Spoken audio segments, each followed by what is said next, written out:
But the Texas Rangers, a few weeks in, hold the top spot in the West. Good morning to you. I was thinking in a rotation. What'd you say?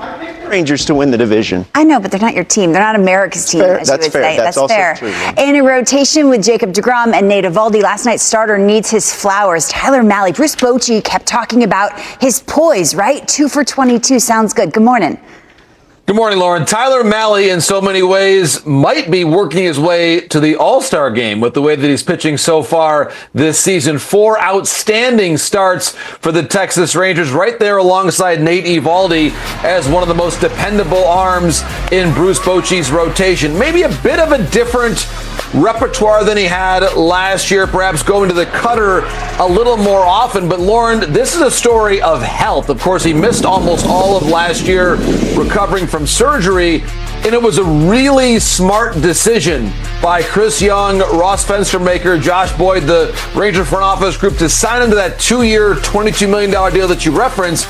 Year 1 of that deal was last year with the understanding that he would come back and have a healthy 2025, and that's exactly what's happening right now for Tyler Mahle and the Rangers. So for a team that missed the playoffs last year coming off the World Series, there's a very, very good sign right now early on this season in a winnable American League West. Yes, even with Roberts Astros there, still a contender. I like what I'm seeing so far from Tyler Mahle. And again, I'm calling it right now. Do not be surprised if he is there in Atlanta. I love it. In Atlanta, Midsummer Classic. 110 degrees. We will be there. Be there or be square. Good night for the Dodgers rotation, JP. Clayton's on the mend. Bobby's pitching tonight. Dave Roberts got action, yes?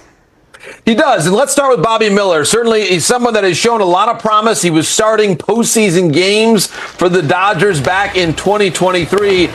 Tonight will be his 2025 Major League season debut. And I think the Dodgers, Lauren, we talk so much about their rotation options. He is someone who, like Walker Buehler last year, could very easily be someone who spends time in the minor leagues, but then is able to bounce back and show his true potential. The Dodgers, with Mark Pryor, their pitching group, have so many resources and assets to get pitchers back to being who they have shown they can be.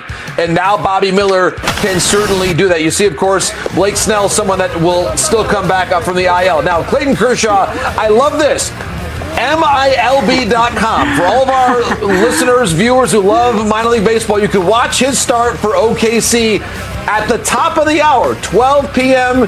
Eastern time, your free game of the day. I love it when we have a chance to show great minor league action. The expectation, Lauren, Sonia Chen reporting, it's probably going to be about 2 innings for Clayton Kershaw today. And again, so 12 p.m. Eastern time, 11 a.m. Central. I love it for the kids who are getting the half a day off of school there in OKC. Come out, watch a future Hall of Famer pitching at 11 a.m. Central time today. The expectation is ribeye for his teammates. You know that's the case. As a great teammate, I would expect nothing less from Clayton Kershaw. Let's go. We're so hyper-focused on the start of the season with the Dodgers, obviously, and other teams. Cubs already making roster moves. What's the deal at third base on the north side of Chicago? Yes, Lauren, Matt Shaw, tremendously promising prospect, has to make maybe a couple adjustments offensively. So yesterday, the Cubs making the tough call to send Shaw back down to the minor leagues. They want to see that lively bat and the power show up a bit more often. Of course, he made his Major League debut at the Tokyo Dome. It was a lot very quickly for Matt Shaw. I'm still a big believer in his potential. I know the Cubs are big believers in him as well. So Shaw for now will go down to the minor leagues, get some at-bats regularly in Iowa. And for now, it was yesterday, Gage Workman, the Rule 5 pick who was originally drafted by the Tigers from Arizona State. So Workman got the start yesterday. They also have John Birdie, Justin Turner, Vidal Brujan as well. So they've got some options now for manager Craig Counsell there at third base in the meantime. JP, you're an insider. You're a Harvard grad. You're a quarterback. And apparently you can hoop. What is going on? Well, Lord, here we are. So I'm honored that I was invited by the Italian First of all, the guys are staring consulate. at this picture. They're about to just break it down. That's not bad form. Okay, now I did have to get a little bit off the... Now listen, I did not step over the foul line. Those are some Air Jordans. Okay. Listen, I was barely... Did you shoot a jump shot for a free throw? Rotation player in high school. And so I was asked to play for the consulate of Italy in Detroit. Simone Fontecchio, of course, playing for the playoff-bound Pistons. You may laugh right now, my friends, But you won't be laughing when the Pistons eliminate the New York Knicks in 6 games in the first round of the NBA playoffs. Cade Cunningham, my friends, Cade Cunningham is going to have himself a Reggie Miller moment at the Garden. Pistons in 6. KP, the 23-year-old has pop and has impressed so far, the most electric hitter for the A's this season, and it's not close. 2 more home runs for him on Tuesday. So who is he? And is this power here to stay? Cali kid, selected by the A's in the 2020 draft, made his debut in 23 and followed his dad's footsteps to the big leagues. His dad, Steve, drafted 6th overall by the Giants back in 93 and reached the big leagues with San Francisco just 3 years later. Tyler became the first player 23 or younger with 3 multi-homer games in his team's first 17 games of this season. He can hit. And Dero, what do you say? If you can hit, they'll find a spot for you, right? Is this a nice start for Tyler, or is this who he is? Take us through it. That plays, Lauren. Yes? That plays. And I'm feeling what Mark Kotze's putting down with the Athletics. Woo. We got position players for days. I like arms, Severino. We get some arms in there. And their guys are panning out, right, D-Row? Yeah. Jacob Wilson, their first-round pick. Lawrence Butler was a 6th-rounder a few years ago. That's what they need. They need to develop their guys. But talk about someone who's developing. Tyler Soderstrom, like Lauren said, 2020 draft. He was the 26th overall pick, and they always talked about the bat. He caught in high school, eventually moved to first base with the arrival of Nick Kurtz, who's another top prospect for the Athletics. Who knows? But he's going to get to swing the bat 4 times a night. Know that. So I want to dive in. Mikey, we could go through his swing, the adjustments he's made. He dealt with some injuries last year. He had a left wrist that he had to deal with and kind of came into camp with an axe to grind. He has gotten off to an amazing start. He has got massive pop. Pause this. Bring up the first board, please, Deb. I mean, you take a look at it, season stats, MLB ranks. He's first in bombs, went in the 3 multi-homer games in the first 17. I don't think I had 3 multi-homer games in the first 5 years of my career. That's not fair. Ribbies, he's 6th. Slugging percentage, 734. He's 3rd weighted runs created, plus he's dad of 2 guys. And they're not all Sacramento bounce house homers either. I mean, he's doing it on the road yep. with a hooded sweatshirt on in Chicago. So let's go through him. I want to show a couple of his homers. We'll get into side angles of his swing, the adjustments he's made, where he stands in the box, and then the fact that he absolutely pummels high velocity. So this is Logan Gilbert. This is the first one of the year. Just a little spinner, middle of the plate, 0-0. But to shoot it dead center, no doubt, in Seattle's not easy to do. So he's got big time power here. This is Brian Wu. This is changeup fading away, day game, Seattle, and you go dead left field. I think that 3rd one was my favorite. Run that back for Mike. He wants to see that again. We talked about this yesterday with Austin Riley against Kevin Gosman. When the MO is that you can hit velocity, you think guys are just amped to turn on the ball. And when you see this pitch, I mean, you have to do so much to stay on it through and hit with authority. If we run it now, you'll see this is going to be outer third, black strike. Fading away. Yeah. Boom. Just stays on it and drives it. Some guys can stay on it, but they can't drive it the way he does. 97 in. From Dolander in. Missed his spot, 1-1, short to it, long through it. Just an absolute bomb. Curveball from Burke, middle of the plate. 3-2 count. 1st and 3rd, not just giving up on the breaking stuff, all over it. And then to end it last night, put the game on ice. Just a spinner. Ooh, a little bat flip right there. So let's see the adjustments. Pause this. This was 2024. I mean, the first thing that jumps out to me is definitely a little narrower in his base. And you mentioned earlier, D-Row, about the vertical bat. Like I've always, some guys I'm a big vertical bat guy. I am too, because I always feel like if you're starting at this point, you got to come from here to here anyways. So I think you get lost in your hands on where they go. I think it's hard to repeat every time if you're flat. And if you're like this, Mikey, and that's why I said why I like the vertical bat angle. If I'm presenting every time like this, my first move is to just kind of come around it and get rotated. Yeah, you almost get slappy. And I feel like when I know where this, like Gary Sheffield, it doesn't have to be that bad. I know this has got to get involved at some point. I'm a big proponent of it.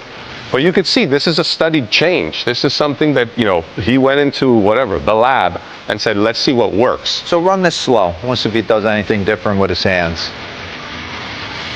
We always say you could start your hands pretty much anywhere. Pause. Pretty static. He just looks more athletic, more stacked. Listen, if you're going to deliver a blow, you get, boom, you want to be short and tight like Mike Trout. You don't want to be wide and long, and then you don't have total power behind it. So run it. Nice, tight, short swing. Bottom hand through the baseball, long through it. Zero it. That's so good. I look at three things. Kind of like three. Yeah, let's go back to the two side angles. 3 H's for me. It's the hips, the hands, and the head. And what I see in the hips right here, if you run it a little, there's an extra coil here. You see that kind of belt buckle is kind of just facing here. Now this one, comes back, and I'm like, okay, now I'm coiled up, ready to just you see unload. I love seeing that. The head stays on plane. I don't have a big problem with some guys. You mentioned Corbin Carroll. He kind of goes through, but the head stays. Like guys get into trouble is when it's, and then you're moving the ball. I'm okay with guys that have more violent strides, they say, as long as that head stays. So it's hands, it's head, and it's hips, and I think that's the key to putting together a great swing. So from the side angle, it looks like he's just narrowed up his stance a little bit. From the front angle, he's closed himself down too. Pause. Yeah. I mean, he was wide open last year. And that's why I like to put this stuff on the Skybox. You will see guys tinker with this stuff throughout the year for what feels good. I'm sure you adjusted. You were a guy who stood open. I did, and every year I think I started more upright. I felt like I had more leverage because I didn't want to get into this mode. Yeah. Right?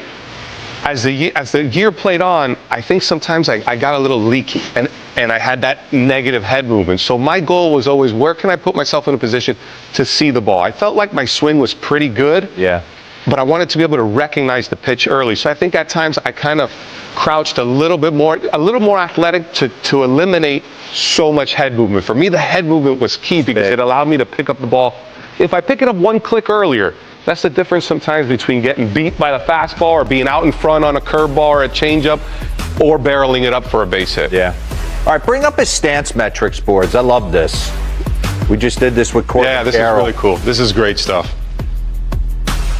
Nays is in my ear saying June is when he absolutely took off, 2024. So he closed down his stance angle. He went from 14 degrees open to 8 degrees open. That's a significant change. And then the distance between his feet last year, 42 inches, and then now 33. That's a big change, That's too. a big change. Yeah. And you can tinker with that for what looks good. But the one thing you can't tinker with is you get to the big leagues, you got to hit a heater. This dude can get on a fastball in a big-time way. Once we get through here, I want to show you some of his recent homers against the fastball because he's absolutely crushed some of these. I mean, here we go. Michael King hasn't given up anything all year. 93 down and into a lefty. He just dropped it. Boom. That ball is killed. 1-0. Bring up the board of him versus the heater. Slugging percentage leaders versus fastball started June 8th of 2024. Wow. Judge, Soderstrom, Marte, Grichuk off the pine, and Tatis Jr. You know what that tells me? He's not going to see as many heaters. Now, we talk about this all the time. We talk about him coming out of the draft. You hear me say, I try to tell the parents, your kid's going to be some version of what he was in high school. He's going to clean all the mechanics up, but this guy absolutely mashed in high school. And what does he eventually get back to, right? You tinker with stuff, but eventually he looks pretty spot on to what he looked like this His elbow from last year was really straight and direct. But this year and his high school looks more similar than this year and last year. Go back to what feels comfortable. I mean, he's always had a nice stroke. Yeah. That's a hintless move. You see it, lower half. Feeling for it. Ball's getting in the way of a good swing. Oh, wait, We're not saying he's Ohtani. What are we doing? We're not saying he's Ohtani, but much like Ohtani, when we shut saw him your his mouth. in his first spring, he had that very traditional Japanese where it's that big load. Yeah. And we see now Ohtani for the last number of years, it's that early tap and then that hip coil. I was just looking at it. I mean, this is Ohtani-ish. Run it. Let's look how similar this is from a prep and a load standpoint. You know, let's not say, oh, early, and then you get the coil. It's pretty cool. Is Tyler Soderstrom Shohei Ohtani? Pretty much, yes. You heard it here first. Oh, That's coming next on First Take. but this was something that wasn't taught, D-Row. That kind of double, it's almost like a double load. Yeah. But the whole thing is in the hips now. That recoil to create, you know, what you mentioned, walking away from your hands, Yes. you know, all those steps. The metrics are proving that it produces more power. It really does. So a really cool thing to see. I love that. Not only a first rounder pan out, Yeah. but pan